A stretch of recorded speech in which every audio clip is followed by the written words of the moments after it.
ever looked at somebody and thought, why would they do that?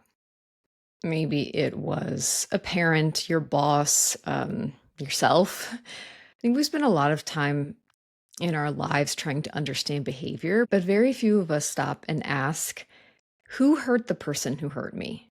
And I think something that I learned too late, and I was reminded of it this week watching a video online.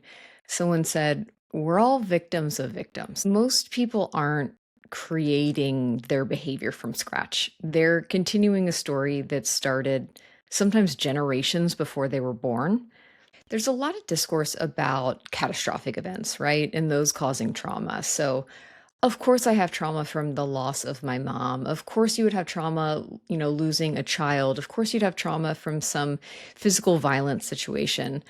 But there are a lot of things that lead to trauma that can be micro occurrences that happen over your lifetime. And unfortunately, they can be things that were almost the parenting advice of the times.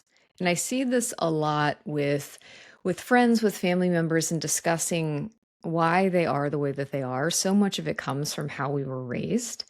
And there are things like emotional neglect, having inconsistent or unpredictable parents, constantly being criticized, parentification, or having lots of children and asking your children to take on the role of parenting and caretaking far before it's an appropriate age. Having chronic instability in your life or addiction in the home, bullying, medical traumas, growing up without feeling safe. And trauma isn't only what has happened to you, it can also be what should have happened but didn't. And this is something I think about all the time, particularly with the loss of my mom. I'm looking at my little girls and I'm so grateful for the life that they have. I'm grateful that I've been able to provide that for them. But there's almost a mourning period. And in the beginning, I was really worried about being a resentful parent, but I'm not a resentful parent. I just am mourning the loss of what I should have had as a child. I should have had a supportive, loving mother who was alive for more than 16 years. I should have had that cohesive family unit that supported me throughout my life. And some of those things just aren't your reality. And it's okay to mourn the loss of something that you wanted or should have had. And that is okay to be acknowledged as a trauma. And of course, these things don't define your life. They shouldn't be the end all be all an excuse for bad behaviors, but they are trauma. And I think if we also look at parents who were not available for their children in a lot of ways, again, going back to this idea of we're all victims of victims, oftentimes they are only modeling the behavior that they learned as a child. They are modeling the behavior from their own parents. And it becomes this generational snowball effect of my great great grandfather treated his son like this, and then he treated the next son like this. And it just moves on and on and on until somebody says, enough. I no longer want to continue this pattern that is going to cause issues in my children later on. And of course, it's coming from a place of privilege where you were able to sit and reflect. You have that kind of time. Maybe you've been able to go to therapy, work through these things. To live in a society where we have access to the internet, to an unlimited resource of information. Yeah, just really be able to work and synthesize through these things without just having to be an expert philosopher sorting out your own issues. And one thing I didn't learn until later in life is that we inherit nervous systems. You inherit coping mechanisms and number one, emotional regulation from your parents, attachment styles, conflict styles, beliefs about money and love and success, shame, perfectionism. And we learn these things before we're old enough to choose them. And you're not born knowing that you need to ask for help. Someone taught your nervous system that. So Emotional regulation is one thing that I have really been focused on as a parent. I think becoming a parent is like sitting in front of a mirror all the time. And I realized that I grew up in a house of yellers. My parents yelled. They yelled for everything, yelling at each other, yelling at their children, yelling across the house for something. There was always a constant of sort of aggression. And I think watching a lot of these videos from therapists about how you should be coping with things, or seeing relationships online with people where, I mean, it can be as simple as, your child, you tell them, okay, here's the glass of milk. Be careful, hold it with two hands, don't spill it. And they just spill it anyway. And it is so easy to yell and blame and, "Ugh, why did you do this?" Like, "Okay, bring this over here, let me clean it up."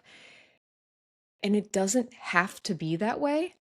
And if you've never seen it modeled any other way, it's very, very hard to have your nervous system instinctually respond in a calm manner. And I've had to very intensely focus on not allowing my instincts to lead my parenting. And so when something happens, I take the deep breath. I try to calm down the visceral reaction that's coming from, my stomach all the way through my throat and wants to come out of my mouth, and say, "It's just milk. We can wash the clothes. You didn't mean to do this. Children are children. Of course, they're going to make mistakes, not pay attention. It's who they are. They're learning to live life for the first time." And I also think that yelling is a form of control that a lot of people don't recognize, especially with your own children. You want to be in control of the situation. And a lot of times that's good because you are setting the tone for a household. You are ensuring your child's safety. You are setting a framework and example for how life is supposed to be. But oftentimes, when we're parenting, when we're yelling, when we're controlling our children, it's coming from a place of frustration and you wanting things to be done your way. I remember growing up as a kid, and my dad would say, "Do this." And I'd say, "Why?" And he'd respond, "Because I said so." And that never sat well with me, and it doesn't sit well with my children. And I've heard those words come out of my mouth before. And my oldest is the first one to sort of snap back and say, "Yeah, mom, but why?" And I feel grateful that she is comfortable enough to push back. I would never have done that as a child. It was, or maybe I did a couple times until I learned better, or I learned that either my why wasn't going to be answered. I was going to get in trouble. I'm getting a spanking, these sort of things, which are parenting tactics that our parents were taught. You spank your child when they do bad things. You are the boss. You are the disciplinarian. You are in control of the situation. And while that is true, your children should also, in my opinion, be allowed to have a certain amount of autonomy and safe autonomy. You should take the time to explain why. And of course, that's not always possible in the moment, but take the time to explain why, because they deserve to know. They're not robots, they're not little slaves. They're not entities to be dictated to, seen and not heard, just do what I say. And I think if you allow them that autonomy, you are creating a safe attachment style, a comfortable attachment style, a secure attachment style that allows them to question authority. And that is important later in life. Of course, you don't want children who are purposely disobedient or rude. However, I want a child that isn't fearful of their teacher to ask questions. I don't want a child who, as an adult, if they have a conflict with a coworker, they're afraid to speak up. I don't want a child who, looking at their boss, can't speak their mind, can't be confident. And so If they learn to speak to me, the person who is the main authority figure in their life, they're going to feel comfortable speaking up to other people later on. And I find value in that as a parent. And so going back to this idea of victims create victims, we have examples of the parent who yells. They were raised by somebody who yelled, very likely. You've got the emotionally unavailable father who was raised being told that boys don't cry. A controlling mother who grew up in complete chaos and is desperately clinging for some sort of control in their life. Or you have a perfectionist because they learned that mistakes were not safe to make. Bullies often come from abusive homes because they feel powerless there and they're exerting their authority on somebody else outside of the home. This is not always, but it's often. And there's an important distinction between understanding, but not necessarily excusing the bad behavior. But I think if we're able to learn that people are humans, they are coming from a place of hurt, it allows you to better sympathize and empathize with them in the moment. And I think it adds a little bit of joy and comfort back to your life. Because if you were able to understand the person who's maybe hurting you or causing problems, you are better able to frame it and digest it in your life. You are better able to identify it. In potential relationships, you're looking at what kind of partner do I want? How do I want to raise my children? What kind of career do I want to be in? What kind of boss would I like to be or have? And so bringing it back to the cycle breaking, trauma repeats until somebody notices.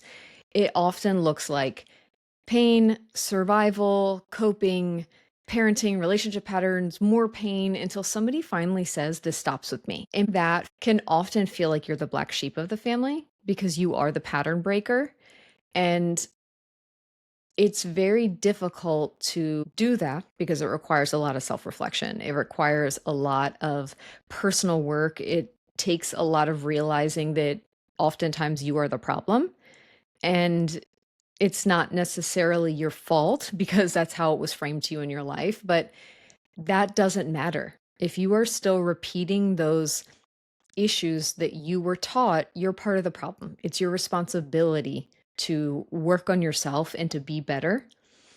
And I had a conversation the other day with a friend, and I said, talking about someone in my life who I think has brought me a lot of trauma, little t and big T trauma. And I said, I don't forgive him because it was his responsibility to learn to be better. And I now, as an adult, looking at how I treat my partner, looking at how I treat my children, how I treat other people, it is my responsibility to understand where the things that I had been taught failed me, what things are good, what things are bad, and to figure it out. I think it is our responsibility to be cycle breakers. And of course, this comes from a privileged position because I am able to do those things. I have the time, the resources, the flexibility, the financial position, but I take it as a great responsibility in my life to be the person who raises children and is a partner, not continuing or exacerbating the problem. So there are questions I think that you have to ask yourself, and those are, what habits end with you? What emotional language begins with you? How do you start those conversations? How do you use language to further and to be better? What apology will your children hear that you never did? And that's a big thing for me because I make mistakes a lot as a parent, but I will always apologize. And my children are now getting used to me apologizing. And that's something that I really am proud of myself that I do, because I just caught myself this morning snapping at my kids about something. I had asked them a million times to do something. I finally snapped, I yelled, and I realized very shortly after, I didn't need to yell. What I needed to do was go to my children, look them in the eyes, say, hey, snap out of it. Let's go. because children are children. They're distracted. They don't want to stop their task. And I think about it with myself. If my husband comes in and I'm working on something and he, instantly wants me to pivot and walk out the door, like, get out of here. Like, absolutely, I'm not doing that. I'm finishing my task. Leave me alone. And why do I think my children should feel any different? So I'm really, really trying to work on that. Trying to work on obviously changing the behavior in the moment, but when I do fail, to come back and apologize. They deserve that. I think millennials are really the first generation who oftentimes are going no contact with their parents. They're realizing the things that their parents did that have caused them pain, and often are faced when they confront their parents with this harsh realization that their parents won't change, don't care to change, and aren't self-reflective at all. And I think the hardest realization in all of that, because there's a lot of support for going no contact with your parents, but it's my opinion that sometimes your parents did the best that they could. And while that might not have been good, that might have been terrible, oftentimes they did what they could with what they had. And I feel grateful that I have the resources to be better. And that's not to remove blame or to enable that kind of behavior, but there is a certain realization of, okay, I am armed with the tools to do this, and they might not be able to, or they might not want to. But you have to make the decision of, do I continue to have a relationship with someone, or do I call it quits if they are unable or unwilling to own up to what they did? That's your decision to make. But I think we often kind of jump to conclusions, and I see this a lot online. It's this really rah around cutting people out of your life who have made mistakes before you allow them to potentially be better, or to give them the grace of understanding maybe they can't.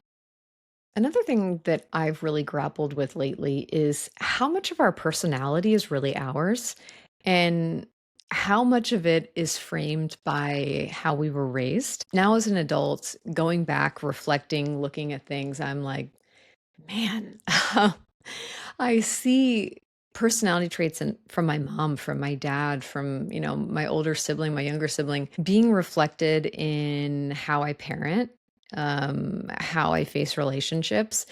And there's this sort of trend online of, I've never had an original experience. And all of these things that you think are quirks and who you are, so much of it is conditioning, right? And I think learning that I had ADHD too is, so many of these things I thought were just, oh, I'm just so quirky, or this is a personality trait, is just a symptom of ADHD. And um, I've had to really zero in on, who am I? What are things that I've created within myself? What are things that are unique to me? And sometimes it feels like a lot, sometimes it feels like nothing, but I do think that that is a great place to start, right? To look at the things that you do, the way that you act, and identify where that comes from. Is that a life experience from you? Is that something that was modeled for you as a child, or is this something you chose for yourself? And one thing I wanted to touch on was relationships, and how easy it is to be attracted to people who reinforce those old emotional patterns. There's sort of this old adage of, you marry a man like your dad. And looking back on past relationships, I really did tend to pick men in my life who were very similar to my father. Same emotional response to things, same way he expressed love to me. And then I ended up picking someone who I do see a lot of the positive traits of, my parents in him, but he is also very uniquely himself. And I think that there was a bit of a pattern break there, an intentional one. I had a great life growing up. But there are some things about the relationships in our life where I say, okay, I don't want this aspect, right? I don't want this characteristic to continue in my life. And that doesn't mean that the person is a bad person. They just have traits that you would rather not live with for the rest of your life. You don't get to choose your parents, but you do get to choose your partner. And I think a big one, a lot of these traumas and things, they come out in conflict in your relationship. How your parents handled conflict, how your parents treated each other, how did they love each other? How did they respond when one parent failed or one partner failed? How did they respond when a partner experienced success? Was your father elated for your mom when something great happened?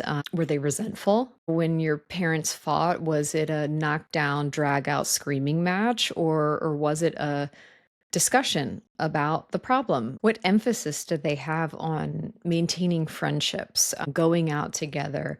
Were they modeling a physically affectionate relationship, or did you never see your parents touch each other? I mean, all of those things can impact your relationship with your partner and something to be mindful of. And I didn't intend on this episode being a long one. Just wanted to come in and chat with you guys. But I think if someone recognizes unhealthy patterns, sometimes they don't know where to start. And I think a good place to start is reflecting on the things that you really love about yourself, identifying where those came from, and then looking at the things that you don't like. Sometimes it's hard to see our own personal failings, but it's easier to see them in someone else.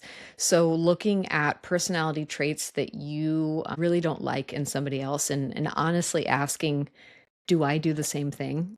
And how can I pivot from there? How do you become the person who ends the cycle instead of continuing it?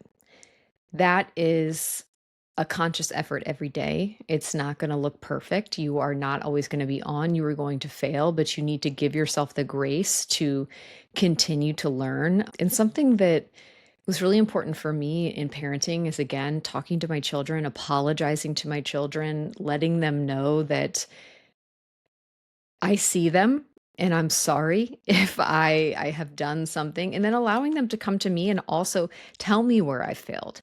And I think a lot of parents hate that. They don't want their kids saying, "Hey mom, you did this here, you were being hypocritical here." But that's very, very important for them to, one, be able to identify that emotion, feel comfortable talking to you about it, and have you be self-reflective enough to identify it, apologize for it, and start changing it.